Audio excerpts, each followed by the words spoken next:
We went around the room and we said, if you already have $1,000, what would you give that to? Veterans, kids, animals, or the food bank?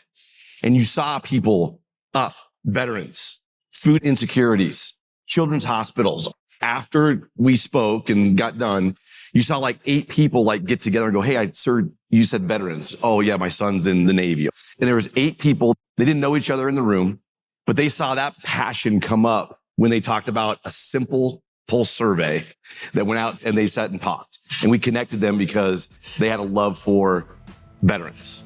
It took 8 minutes to figure out an authentic variable of their life and then connect them together. Who knows what happened after that, but the fact that they got together afterwards is like, that's pretty cool. And my friend's like, okay, that worked out. That was good. You scared me there, but anyway.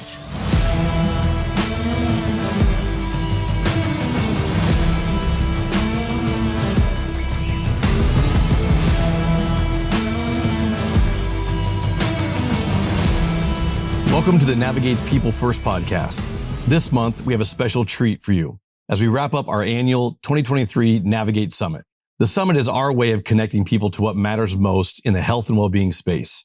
Our goal was to inspire, educate, and connect attendees by providing an opportunity for networking, collaboration, and sharing industry knowledge and experiences. This year, we were thrilled to take the summit on the road and invite attendees to beautiful Big Sky country in Bozeman, Montana. So today on the podcast, instead of our usual scheduled programming, we wanted to share an exclusive look into the Navigate Summit experience. We hope you enjoy. Thank you, and we'll see you soon. Let me go ahead and introduce our panel here this morning that's going to help us with the holistic approach to a data-driven well-being program. So, of course, we know Troy Vincent, founder and CEO at Navigate. So welcome back to the stage. Jeremy Knipper, Chief Technology Officer at Navigate. And then Jim Barclay, the Vice President of Operations at Navigate. So welcome. That's like my favorite scene in Ted Lasso. I'm like, you guys, okay, good job. Yeah, you get to talk about that. Sorry. So that's the first question. Here we go. So Ted talks about being curious and not judgmental. So how does this relate to now getting into the data around well-being on the heels of this conversation we just had that focused on our employees' needs and where they're at? So first thing I would say is, how do we use data for good? Our goal is to empower people to action and using data for that cause. One of the wonderful things that we've done at Navigate are these campfire chats that we have amongst all employees around the entire company. And it's not a work question. It's like, what's your favorite movie? And Jim goes and talks for 20 minutes about Top Gun. Then we end up going to the movie and we're in seats F14, F15, F16.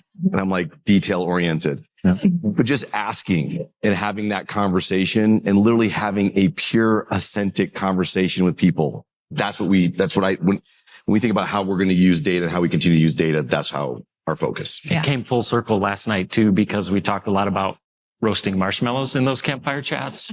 And Laura, I don't know where you're at, but I got to see it firsthand of roasting a marshmallow and getting 4 marshmallows out of 1 marshmallow, because you burn it, take the top off, burn it again, it was amazing. Yeah. So didn't even see it coming. But it was awesome.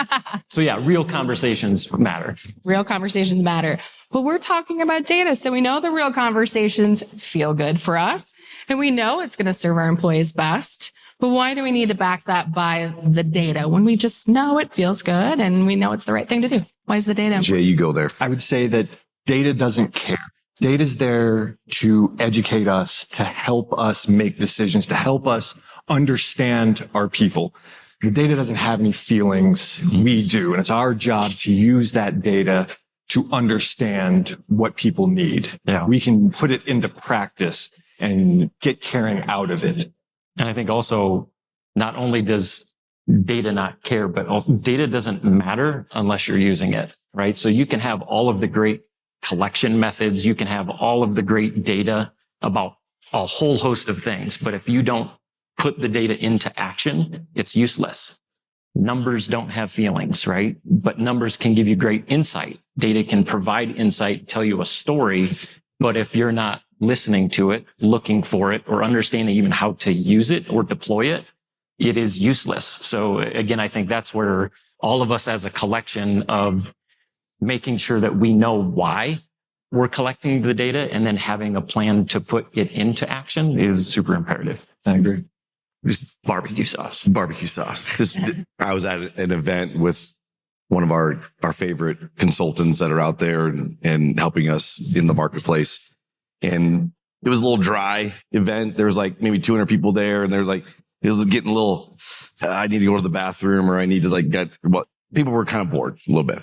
And we were getting up to be next to the speech. And I look over at my friend and I'm like, I'm going to switch things up a little bit and I'm going to start off with this. And she goes, oh God, Troy, what are you going to do? What we did is we went around the room and we went fast, right? And we said, if you already have $1,000, what would you give that to? Veterans, kids, animals, or the food bank? And we went around the entire room, right? And you saw people up, veterans, food insecurities, children's hospitals, you just saw it. And all of a sudden, like after we spoke and got done, you saw like 8 people like get together and go, hey, sir, you said veterans. Oh yeah, my son's in the Navy. And there was 8 people that had no idea.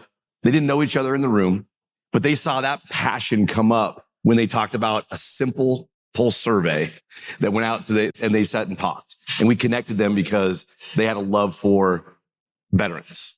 It took 8 minutes to figure out an authentic variable of their life and then connect them together. Who knows what happened after that, but the fact that they got together afterwards is like, that's pretty cool. And then my friend's like, okay, that worked out. That was good. You scared me there. But anyway. All right. So you're talking about, there's a little bit of personalization in that example. How can we very quickly personalize it? So with our well-being programs, how are we doing that to meet the needs of then individual employees? I'd say we do it in dozens of ways. Data collection through the platform, sounds pretty dry, but what it does is allows us to tell the stories of our participants, where we've got hundreds, thousands of people out there that we don't have time or the resources to collect all of those anecdotes. So we have to roll it up. We have to have a way to turn the vision and the perception and the feelings of our people into something that's actionable.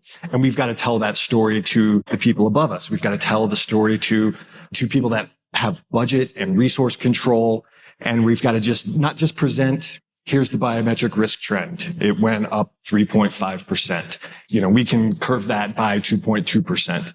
We've got to mix that in with the story of the people that are working for us. So the platform itself has pulse surveys. You can ask pulse surveys individually over time to get employee sentiment. It's got a form solution where you can ask custom questions on a regular basis. We use that for our well-being survey, our total health survey, our employee engagement survey, which not enough people are utilizing, our diversity, equity, inclusion, and now BNA to go along with that survey. We ask questions that'll help you, empower you to tell the story of your participants. And that's on top of the standard stuff like biometric risk trends. So we've got a great set of tools out there to help you understand what's going on in the lives of the people that work for us. And to me, that's an important distinction, that it's not just risk trend data. It's not just how many people are doing well in these pillars of well-being. It's human beings out there that are behind all of that data. And so having that empathetic or compassionate view of that data allows us to tell a better story. And that story is meant to help those people. Yeah, I think kind of blends that combination of people aren't numbers, right? People aren't just a risk factor. They're not just, how do I reduce the impact of cost and claims and things of that nature. But again, there's a lot of that can flow into then strategies of really taking those listening tools, again, that collection method, really understanding what people are asking for and needing, and then being able to turn that into a program that helps them connect to the mission and the vision of your organization. Because it's not just now the stick method that says, okay, you need to do this in order to satisfy our needs. We're going to build a program supported by our mission and our vision of where we're going. And we want you to be connected to that, but we need to connect to you as well. And so you can create your own path within that, but we're all on this journey together. And I think that's a great way to kind of put those two together. When we were talking about doing this panel, it's kind of interesting because Jeremy's background, very clinical, focused data and empowering Navigate to go that direction.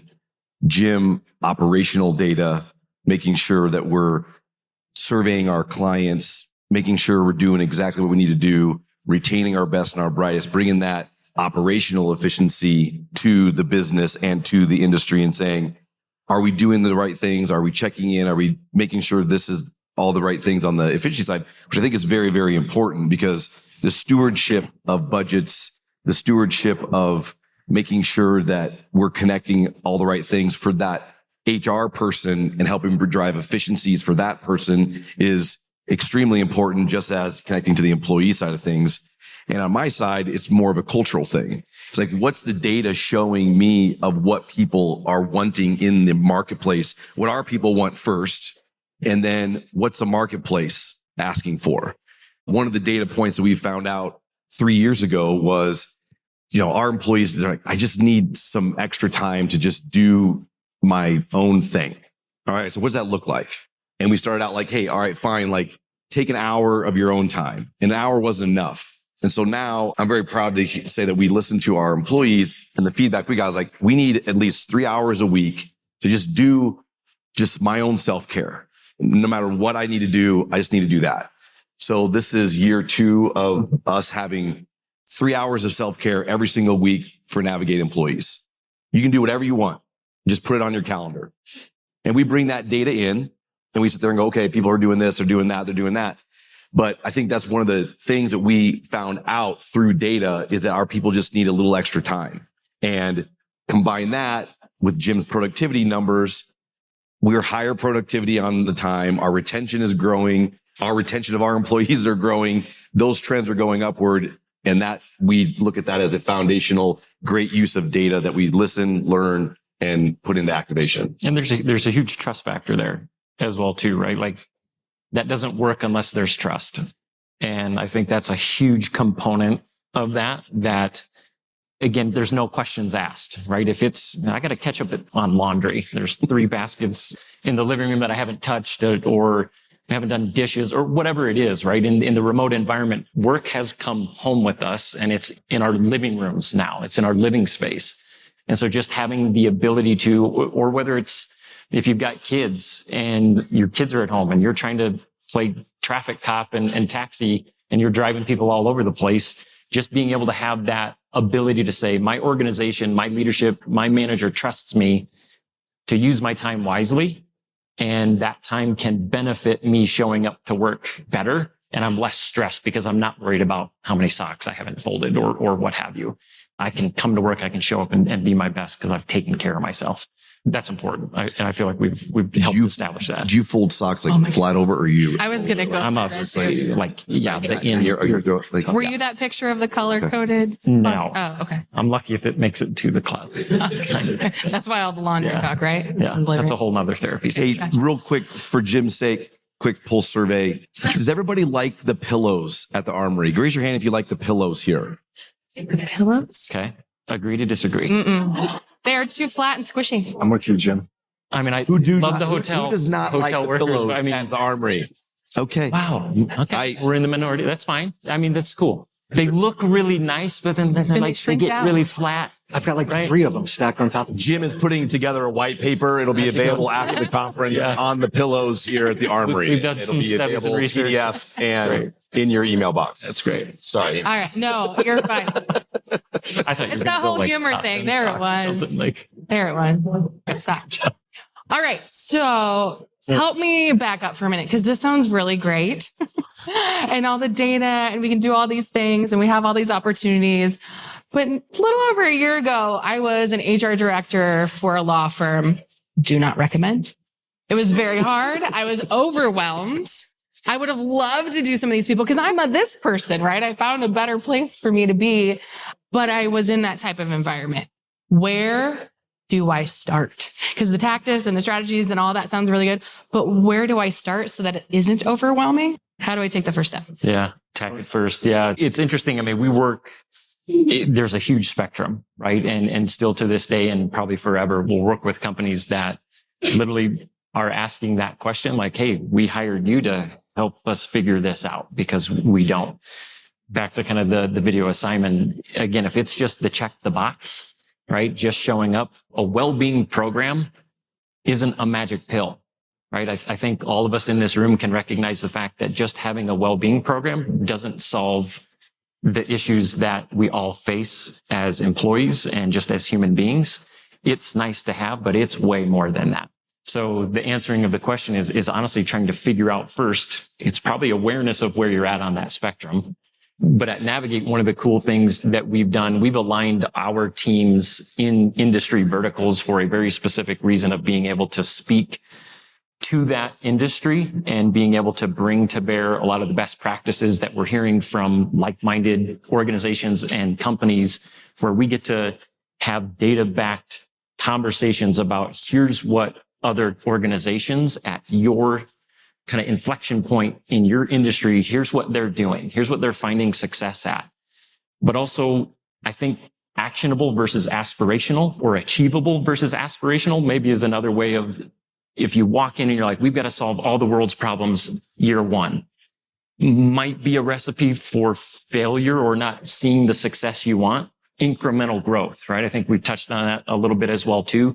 Take those baby steps, take that 1 degree, that 1%. Have actionable and actual achievable goals. Start small. Get people to their doctor. Create that relationship with the doctor. Let's start there. Let's look at and do a assessment of where you're at from an organization. Do you have mission, goals, values? Can we align to those things? What resources do you have available that we can connect people to? So it doesn't have to be this grandiose, huge monstrosity of a program or strategy. It can be really, really simple.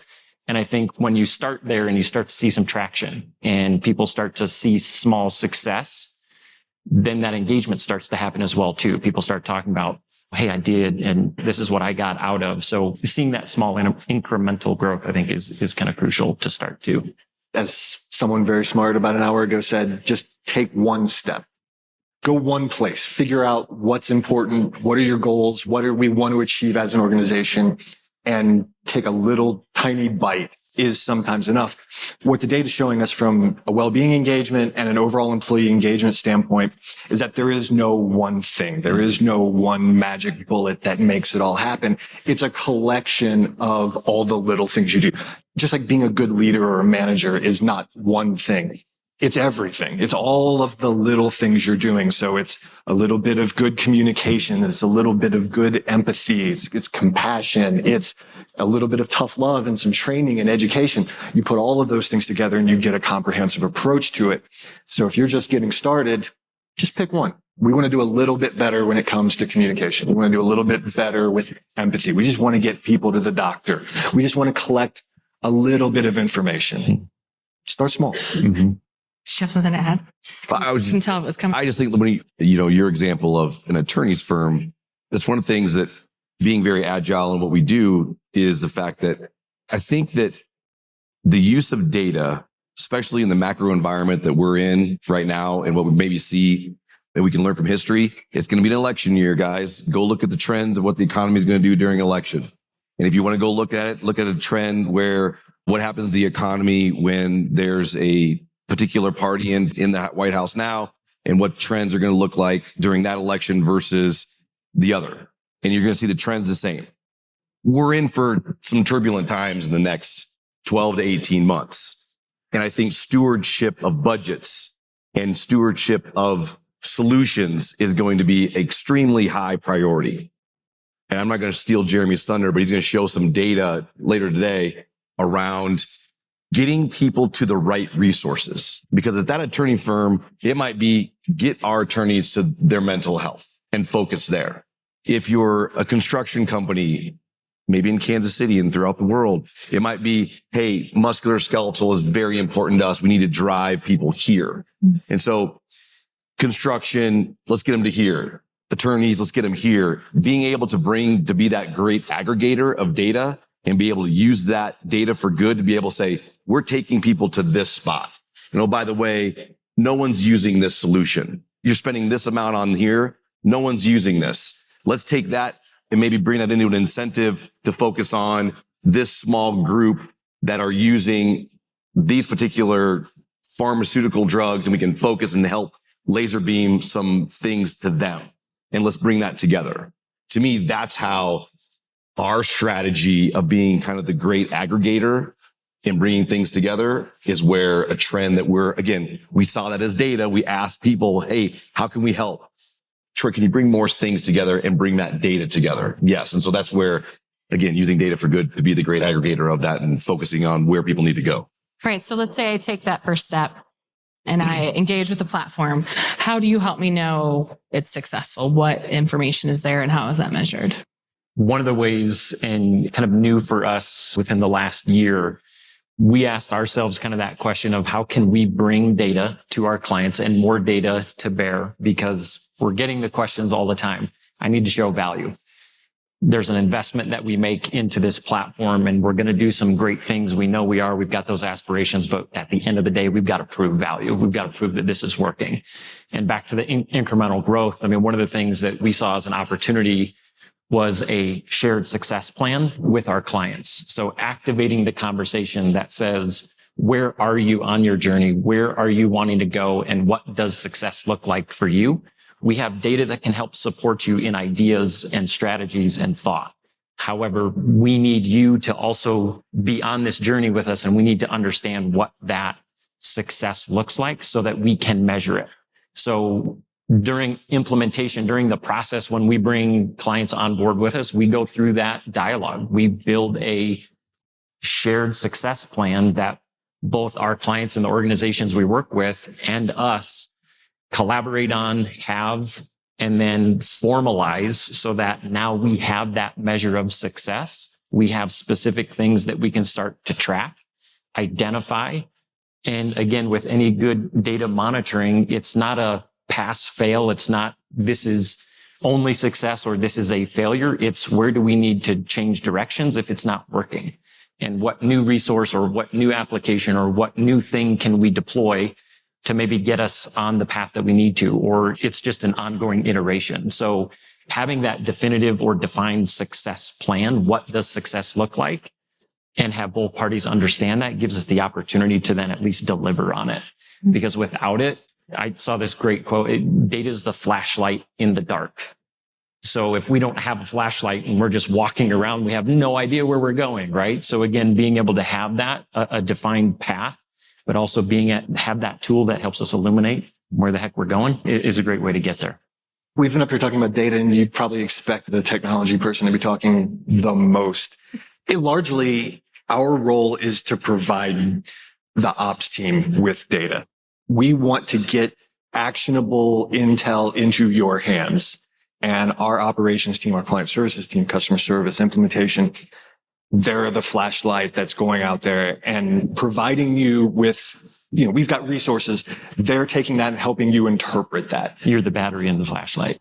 Let's keep running with that. I like it. So it's really not a technology thing. We're there to provide you with the resources to make better decisions. So I appreciate the fact that we're having a conversation about data, and this is largely an operational conversation. Yeah. That makes me happy. And an entertaining conversation around data. Because, wow, could it get dry? Yeah. And as a visionary personality, I'm glad we have linear thinkers and when it comes to that. Anyway, we're going to put that to the test later because I've got some. Oh, I know you're going to do something. I'm just going to get. Love it. We're going to go fast. I'm the guinea pig for anything. Okay. Love it. All right. So tying back to some of those HR trends then, and maybe this is something where from like a product standpoint, you can talk about like, how are you taking some of the things that are going on in the HR industry and employee health and well-being? Where are you using some of those? And not, again, to get too far into the roadmap this afternoon, but where are you looking at some of those things? Where's that information coming from? What's inspiring us to continue to evolve? I'll start. Yeah. What's interesting for us is that we spend most of our time looking at our internal data, our book of business data, our industry verticals data. And we obviously hear from the marketplace, right? For years, the past 2 years, 3 years, we've been talking quite a bit about mental health. And absolutely, that's something of concern. But what we're seeing from our actual data is declining trends when it comes to physical activity and nutrition, right? We've been chasing after this goal, which is absolutely something we could do. But I'm seeing things that are telling us that at the same time, we're neglecting things that are tried and true sources of improvement from a well-being standpoint. So to me, it's interesting to take both of those things into consideration. There's what we're talking about and what's kind of spicy in the industry. And then there's the stuff that has been working and maybe we've been neglecting a little bit. So to me, that's an interesting nugget that we've been able to pull out of the data.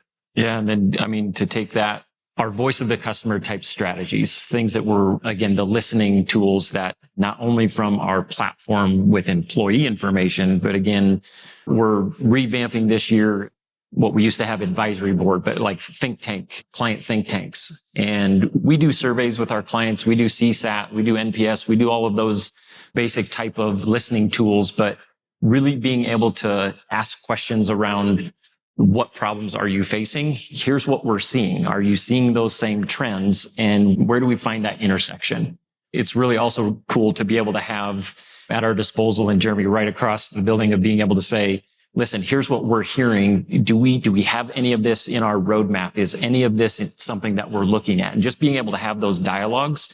You know, Troy said it yesterday really well. At Navigate, we listen. And that's a super important thing that we will always continue to do.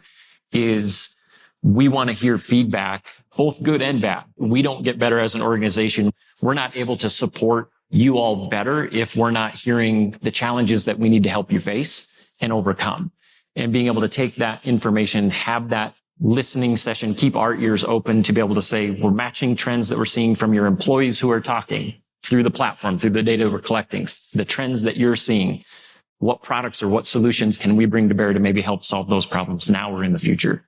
So how can we use that data to help in the future?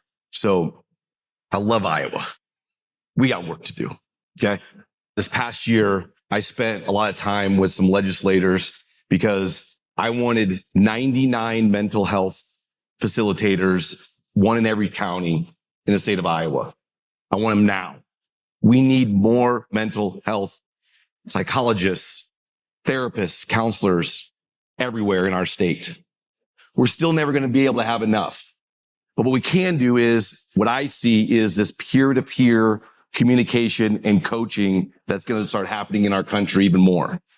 Just like you're going to hear that tomorrow, you're going to hear from Sally Imig, who was a client of ours with Aetna, registered nurse, retired. I called her and said, you have way too much gas in the tank. You got to come on and help us be a consultant. And she became a mentor of mine after she retired. That mentorship can go further. It can go to trucking companies that have retired truckers, helping younger truckers saying, hey, you're going through these 5 things. I got you, man. I've been there. And that person can be that peer-to-peer communicator and that peer-to-peer coach. And so we think about using that data. And how can we use that data for good? How can we use technology for good to open up a wider opportunity for peer-to-peer counseling? That's where we believe the future is and how we can use that aggregation of data well. And we're going to get 99 by the time I'm at age, but I'm not going to say the number. But we got to pay attention. That data's out there. We got to pay attention to what our hospitals need, what our nonprofits are asking for, what people are, what they're really needing. And we're never going to have enough. And so how do we change it up a little bit and say, how do we use that data for good and use technology for good and get more people in there in the peer-to-peer side of things, the mentoring, and that people are thirsty. The young people in our world right now, they're thirsty for mentorship. They really are. And we can help them do that. All right. Should we ask the audience what's on their mind? Ready for that? All right. So what questions do you have around the data? What's kind of on your mind that we haven't touched yet? I'm curious if you're collecting any data around working from home and its implications on more of the mental health or emotional health piece, if there's anything you're collecting and what you might be able to do actionable as a result of that collection. So not directly, we're not asking directly about mental health related to working from home. We are, through our employee engagement survey, asking the questions that surround all of that. So I feel like there's probably some decent data there that would let us infer responses to how you've been trending, especially post working from home. I don't have them off the top of my head, but I'd be happy to come share some of that data. What we've seen personally from having a much more remote workforce over the past couple of years is first, not a loss of productivity. In fact, we've seen it maintain, if not inch up a little bit. And that's at the same time as giving people mental health hours to take advantage of, reinforcing the flexibility of making sure that people can do what they need to do in their personal lives and still get their work done. And we're seeing that trend maintain. We do hear quite a bit of feedback about resources around mental health and primarily access to that. And that's one of the reasons we were so passionate about, and we'll talk about this a little bit later, is the Total Health Program, which drives activation, awareness, education to mental health resources. I don't want to turn this into a commercial, but our employee engagement survey sort of gets around that. We're always sort of looking at the next version of some sort of survey tool, and likely mental health is going to be a priority either as an addition to the employee engagement survey or a new survey on its own. So a little bit. At the very least, we have the engines to be able to ask. And if companies want to ask, we have it. That's why we built the engine. We don't bring it to them. I mean, that's a great point, is that we have, if any of you out there are wondering a very specific question, talk to your account manager right now. They've got a tool to put it in place. Whether you just want a one-time answer or you want the answer over time to tell you how perceptions are changing based on what's going on in the world or in the workplace, we've got a tool that'll help meet those needs. We'll give you an example kind of close to that. So we have a wonderful client, Hy-Vee Food Stores in the Midwest, and they use like 40% of our software capabilities. And we're always trying to say what's next with them. And their executive vice president of HR, great friend of mine, and she's always battling like, Troy, we got to get more people into the stores. We need more employees. I go, so we sat back, we whiteboarded, because I love a good brainstorm session, whiteboard. And like, how many part-timers do you have? This many. What are we doing for those part-timers to get them to think about a career at Hy-Vee long-term? Well, we did this. I go, we pitched this. This is long going. They still haven't done this yet, but we're going to get them on board. How about we do a career survey? And how about we get their information? Let's have them do this. And then look at these top 100 and really focus on mentorship for those folks to get them into the store, to get them in the long-term aspect of working at Hy-Vee. And she's like, we can do that. I'm like, we have the data, we have the survey, we have this. You have the mentorship program, you have all this. We can bring that together inside your well-being program as a career ladder moving forward. And she's like, okay, all right, we need to do this. And I'm like, all right, when are we doing this? Let's do this, because this is great, right? But that's one of those things, looking at it and saying, how can we say, what's your need? More employees, more retention. Okay, let's look at that. How can we get more data around that? How can we help build that out? That's to me where separates Navigate from other vendors. I'm sorry, we're different because we want to dig in with you and not just give you, hey, here's a point solution, go do that. We want to dig in and how can we use that data and drive people to what you really need. I agree. All right, we have time for about one more. So who else has a question? This is probably more for Jim, really. Oh, great. How are you helping the Navigate account teams? How are you helping the Navigate account teams, educate clients on the data that Navigate's using? I think that's a missing element from almost 90% of well-being vendors is you have the data, right? The problem is the translation from the data to the actual action that comes out. So how is your team supporting that roadmap? Yeah, no, 100%. You're so happy right now. You have 2 minutes. Shot clock. Cool. Shot clock. Super awesome question. And again, one of those things that we are on our own journey of answering that exact question. As Troy mentioned about it a year and a half ago, 2 years ago, it became an imperative mission for us we need to have better data. We need to collect more data and we need to then use it. So we're in that deployment phase of, all right, we've got this huge collection pot. How do now we give our team the accessibility to it? That's easy for them to disseminate. What the heck does all of these numbers mean on this spreadsheet that is 17 tabs and 900 columns and 10,000 line items? What the heck does this mean? So again, data is just numbers unless you have a story to tell with it. So we're on a journey to be able to consume that better, working with the product team to say, listen, we've got it. We need tools. because without it, we can't have understanding. And then working with our teams ongoing, we've got our team leads over each of the verticals that we connect with twice a month. We've got team meetings that happen. So there's constant communication that we are trying to make sure we are having that says, here's what this is. Here's how to use it. Here's the conversation we can have with our clients about why this has value or why it would be important for them to know. Because again, if we're just saying things and saying numbers, but it doesn't have a connection, it's useless. So it's an ongoing iteration for us, building better tools that not only collect, but then can distribute internally within our organization so we can use it. Allie, what I would say to that too is if Jim had another 15 minutes, he'd bring up dashboards up here on the screen. And he'd be able to show a dashboard and say, here's our NPS score for this particular client. Here's their rating over the last 6 months. It dipped down to here below this amount. We made a phone call. Hey, how's things going? Everything okay? So knowing that data and that dashboard, generally, he's got more data on a dashboard now in that NPS score and being able to say, here's retention rate. Here's all the different things. How that client satisfaction, it's remarkable. And this is where you're like, there's a slide. Boom, there it would have been. Anyway. Oh, shoot. All right. Well, give these three a hand. So thank you to Jeremy and Jen and Troy.